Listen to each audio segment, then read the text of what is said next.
என் மண்ணுக்கும் மக்களுக்கும் யார் என்ன தீங்கு செஞ்சாலும் அதை எதிர்த்து அவங்க கிட்ட இருந்து நம்ம மக்களை பாதுகாக்கிறதுக்காக தான் நம்ம அரசியலுக்கே வந்திருக்கிறோம். அண்ட் முக்கியமா தோழர்களே, மக்களுக்கு என் மேல மட்டும் நம்பிக்கை இருந்தா அது பத்தாது. என் கூட டிராவல் பண்ற என்னோட எல்லா தோழர்கள்கிட்ட அந்த நம்பிக்கை வரணும்.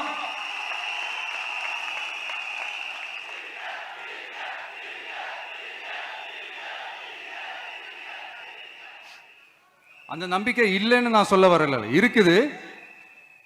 ஆனா அதை தொடர்ந்து இருக்கிற மாதிரி நீங்க எல்லாம் நடந்துக்கணும். தப்பு பண்ண யாரா இருந்தாலும் தப்பிக்கவே முடியாதுன்ற அந்த ஒரு பயம் இருக்கணும். எல்லாரும் உங்களை தான் கேட்கிறேன், எல்லாரும் உண்மையா உழைப்பீங்கல்ல?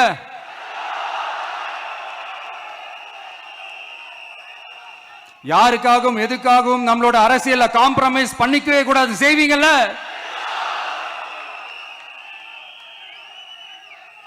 அண்ட் தயவு செஞ்சு எல்லாரும் கொஞ்சம் ஒற்றுமையா இருந்து சேர்ந்து உழைச்சி ஜெயிப்பீங்கல்ல? சரி, நமக்காக நம்ம மக்கள் கண்டிப்பா ஓட்டு போட்டு ஜெயிக்க வைப்பாங்க, அதில் எந்த மாற்று கருத்துமே கிடையாது. அப்படி ஜெயிக்கிறதுக்காக நாம் என்ன செய்ய போறோம்? மக்களிடம்னு செல்னு அறிஞர் அண்ணா அவர்கள் சொன்னதை ரொம்ப டீப்பா சின்சியரா அடாப்ட் பண்றதோட மட்டும் இல்லாம நம்மளோட அரசியல்ல அதை செயல்படுத்தணும். அதுதான் முக்கியம். ஏன்னா இப்போ அரசியல் இருக்கிறவங்க அண்ணாவை மறந்துட்டாங்க.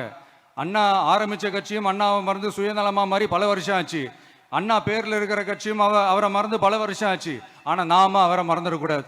மக்கள் கிட்ட போகணும், மக்களோட மக்களாவே இருக்கணும், மக்களுக்காகவே இருக்கிறோம். அதுக்காக நாம என்ன செய்ய போறோம், என்னெல்லாம் செய்ய போறோம், அதுக்காக தான் இந்த மீட்டிங்.